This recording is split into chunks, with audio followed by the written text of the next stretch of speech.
नमस्कार, मेरा नाम दिशा चाचरा है और आप देख रहे हैं GMT guide memo talk.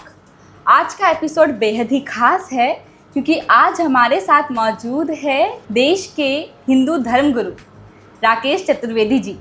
Rakesh Chaturvedi ji, आपका GMT में हार्दिक स्वागत है। नमस्कार दिशा जी, नमस्कार दर्शकों।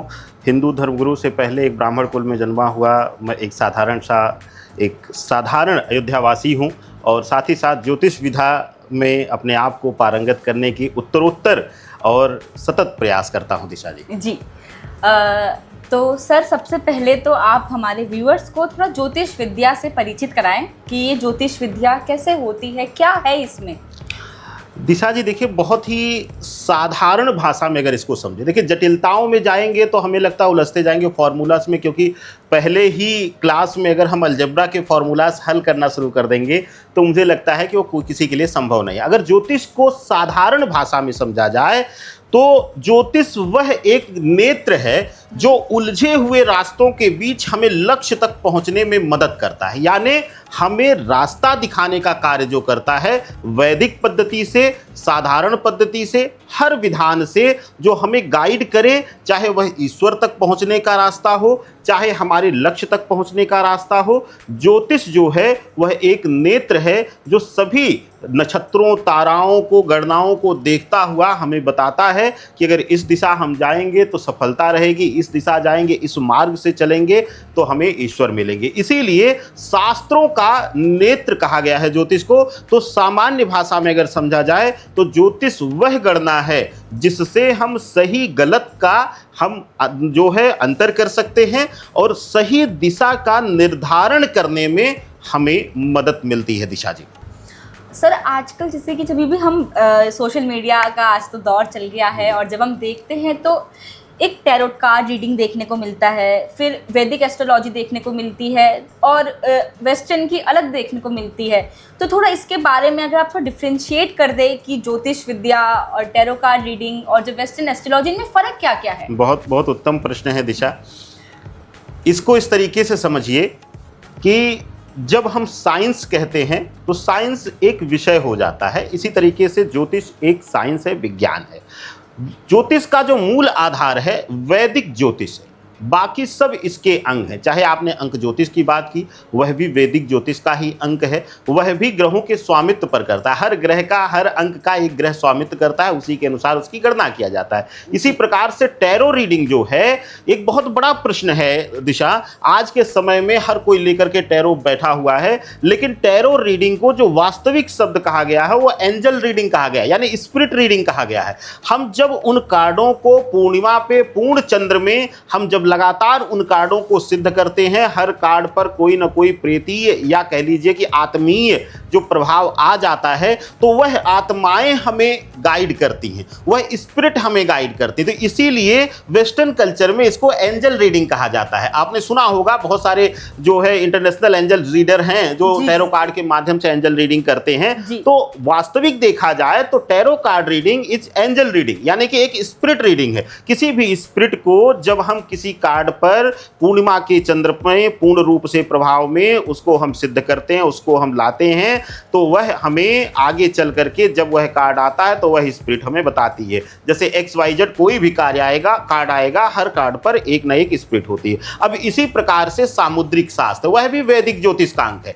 अब क्यों कहा हमने साइंस और ज्योतिष साइंस को? क्योंकि जब हम साइंस कहते हैं तो वह बस एक विज्ञान शब्द रहता था, उसके बाद उसमें बायोलॉजी आ जाती है, फिजिक्स आ जाता है, केमिस्ट्री आ जाता है और उनमें भी विभाजन होना शुरू हो जाता है, सब डिविजन्स होने शुरू हो जाते हैं। तो इसी प्रकार से वैदिक ज्योतिष ही मूल है, वैदिक ज्योतिष ही ज्योतिष विधा का जो है आधार है, स्तंभ है। तो इसको अगर हम वैदिक ज्योतिष को कोई छोड़ करके चाहे कि कोई कर ले, क्योंकि अगर आप अंक ज्योतिष करना चाहती हैं तब भी आपको वैदिक ज्योतिष का कम से कम बेसिक तो आना ही चाहिए। कौन सा ग्रह किस भाव का स्वामी है और किस कार्य के लिए वह स्वामित्व करता है, किस कार्य के लिए वह बल देता है और किसके लिए वह नकारात्मकता है। इसी प्रकार से जब हम टैरो रीडिंग करते हैं तो टैरो रीडिंग में भी दिशा जी विशेष रूप से हमें स्पिरिट को यानी आत्मीय प्रभाव को, अब इसको कुछ लोग एनर्जीज कहते हैं, तो उस एनर्जीज को कैप्चर करने के लिए भी जो वैदिक पद्धति है वही सबसे आसान और सुरक्षित पद्धति पद्धति है।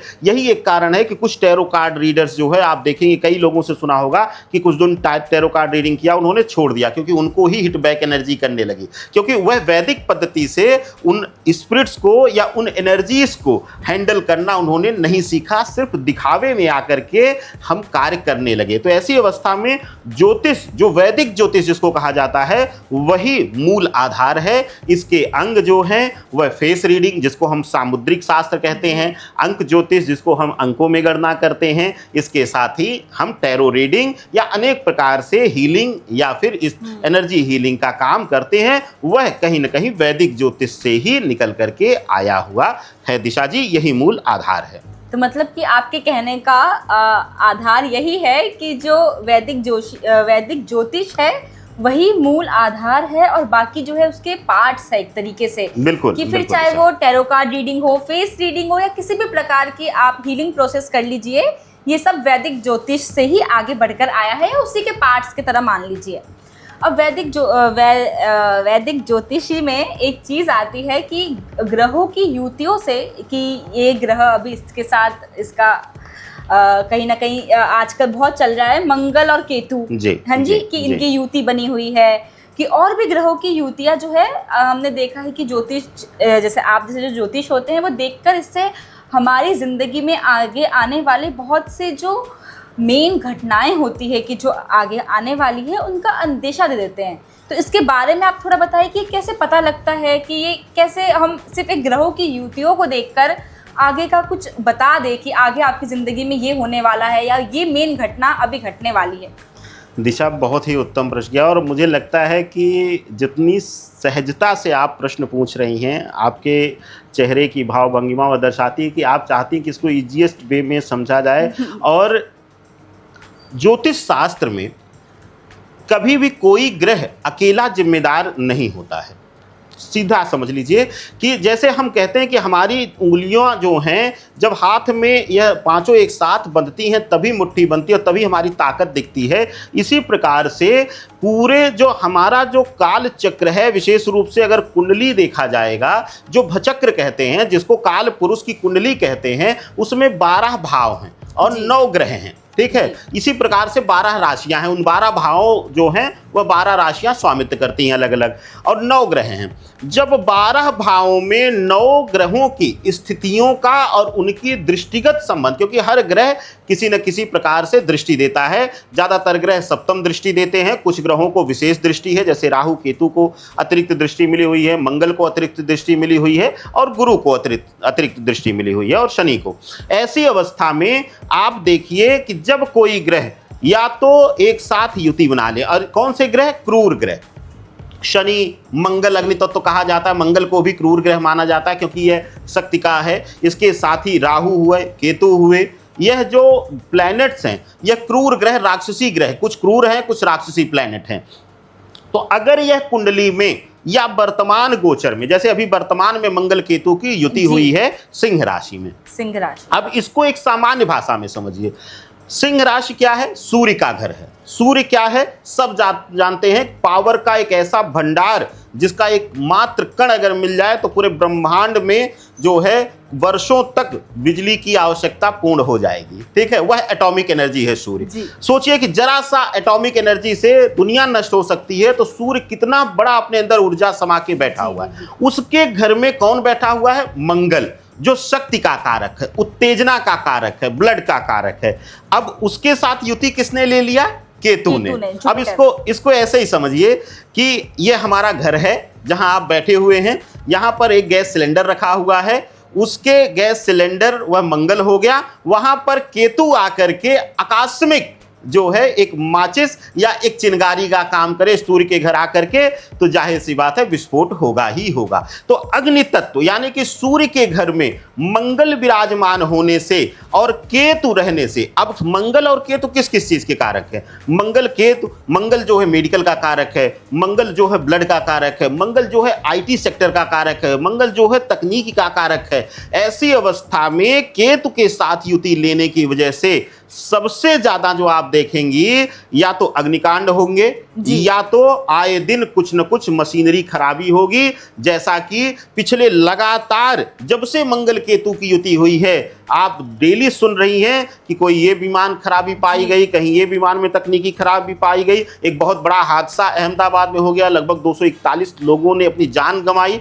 तो ऐसी अवस्था में हम जब तक यह मंगल केतु की युति है तब तक तकनीक का दुरुपयोग करने से बचें, तकनीक का हद से ज्यादा प्रयोग करने से बचें, नहीं तो विनाश आएगा ही आएगा। और उसका मूल कारण मैंने आपको बता दिया साधारण भाषा में कि जब अग्नि के घर में कोई ज्वलनशील पदार्थ आ जाए, उत्तेजक पदार्थ आ जाए, उत्तेजना आ जाए और वहां पर केतु बैठ जाए। और एक विशेष बात दिशा जी, इस समय जो वर्तमान स्थिति मंगल केतु की बनी हुई है, आप देखेंगी हर किसी के अंदर, अपने अंदर भी आपने कभी शोध किया होगा इन दिनों में, पिछले 20 दिनों में, 15 दिनों में उत्तेजना बढ़ी है, क्रोध, समटाइम एंगर सडन बढ़ जाता है। क्यों? हमारा रिएक्शन एकदम क्विक होता है कुछ बातों को लेकर के। क्यों? क्योंकि वहां पर गुप्तता का कारक, आकस्मिक घटनाओं का कारक केतु बैठा हुआ है और ब्लड सर्कुलेशन का कारक बन के मंगल बैठा हुआ है। और मंगल केतु की युति में सबसे ज्यादा जो दिक्कत आ रही है वह संबंधों में धोखा। आप आए दिन इस समय सुन रही हैं, बड़ी से बड़ी घटनाएं हुई हैं, चाहे वह इंदौर की घटना हो, ले जाकर के हनीमून पर हत्या की कांड हो, या लगातार घटनाएं सुनने को आ रही हैं। विश्वास पर जो है खंजर भोंका जाएगा इस मंगल युति में। जो सबसे ज्यादा जिस पर विश्वास करेगा वही उसकी पीठ पर खंजर भोंकेगा। अब इस समय सबसे ज्यादा सावधानी बरतनी है लव रिलेशनशिप में सबसे ज्यादा वैवाहिक जो न्यूली मैरिड लाइफ में हैं उनको सबसे ज्यादा सावधानी बरतने की जरूरत रहेगी मंगल केतु की युति में। दिशा जी सर, आपने बहुत अच्छे से बताया मंगल केतु युति के बारे में। जैसे मंगल के केतु के साथ युति बनाने पर अभी ये हो रहा है, आपने जैसे बताया कि रिलेशनशिप्स में और क्रोध बढ़ जाता है, ये तो साल ही मंगल का है। तो अब आगे केतु के अलावा अगर मंगल किसी और के साथ जब युति बनाता है तो क्या क्या प्रभाव देखने को मिलेंगे? देखिए, इसके बाद जो है मंगल गोचर कर जाएंगे विशेष रूप से कन्या राशि में। और दूसरा एक और करेक्शन दिशा में करना चाहूँगा, क्योंकि आपने एक शुरुआती बिहाइंड द कैमरा एक चर्चा किया था कि सोशल मीडिया का आजकल ज़्यादा प्रभाव हो रखा है और वहाँ पर आए दिन नए नए तरीक़ों से लोग गुमराह कर रहे हैं। यह वर्ष मंगल का नहीं, अगर वैदिक वर्ष में देखा जाएगा, वैदिक परंपरा में देखा जाएगा तो 30 मार्च से जो नया नव संवत्सर 2082 आरंभ हुआ है, जो हिंदू सनातन वर्ष जिसको हम कहते हैं, उसके आधार पर देखें तो सूर्य इस वर्ष का स्वामित्व कर रहा है। यानी अगले वर्ष तक जो है, नया संवत्सर आने तक जो है वह विशेष रूप से आप सूर्य के स्वामित्व के वर्ष में हैं। और यही एक कारण है कि सूर्य के स्वामित्व के वर्ष में अभी तक मंगल जो है 7 जून तक नीच की राशि में परस्पर बने हुए थे, उसके बाद अब मंगल केतु की युति बन गई।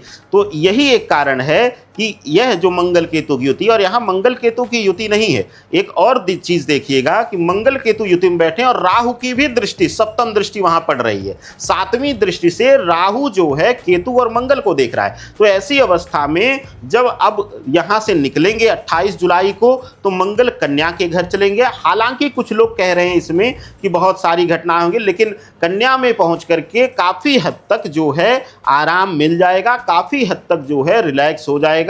और मंगल का विशेष रूप से देखिए, कोई भी ग्रह, जैसा कि अभी आजकल आपने सुना होगा, आपने क्योंकि प्रश्न किया है कि मंगल का वर्ष है तो उस पर मैं अब इस चीज को और पूर्णता दे रहा हूं दिशा जी, कि आपने सुना होगा कुछ लोग कह रहे हैं 9 का अंक है, 9 का मूलांक है, मंगल का मूलांक है, विनाशकारी है। कुछ नहीं विनाशकारी है।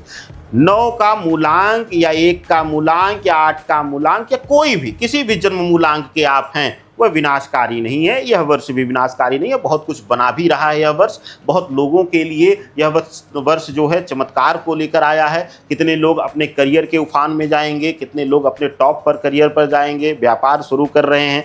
तो ऐसी अवस्था में यह वर्ष निर्माण का भी है। जहां विनाश शब्द जुड़ता है वहीं नव निर्माण भी जुड़ता है। यह सृष्टि का चक्र है और सृष्टि चक्र के अनुसार चले तो आपको डरने की जरूरत नहीं है। हाँ, डर जो है सजगता का होना चाहिए। आप आपको संभलने के लिए होना चाहिए। डर आपके मन में किसी चीज को लेकर, अपने जीवन को लेकर नहीं होना चाहिए। आप सिर्फ सजगता को लेकर करिए, तो उससे संबंधित उपाय करेंगे तो आपको मुक्ति भी मिल जाएगी। जी, अभी आपने बोला कि ये साल मंगल का नहीं, ये सूर्य का साल है, और पूरे सोशल मीडिया पे हम ये मूलांक की 2025 में अगर अंक को जोड़ेंगे तो 9 अंक आ रहा है, तो ये विनाशकारी साल है। तो ये जो आपने भी सूर्य का साल बताया, तो ये कैसे पता चला कि ये सूर्य का है? इसके बारे में वैदिक ज्योतिष में जो है दिशा जी, हर वर्ष का एक ग्रह जो है वह राजा होता है और एक ग्रह मंत्री होता है। अब इस वर्ष की विडंबना देखिए, या शुभता, या जो भी लोग कह लें, मैं शुभ तो इसलिए नहीं कहूँगा कि यह सामान्य घटनाएं हैं।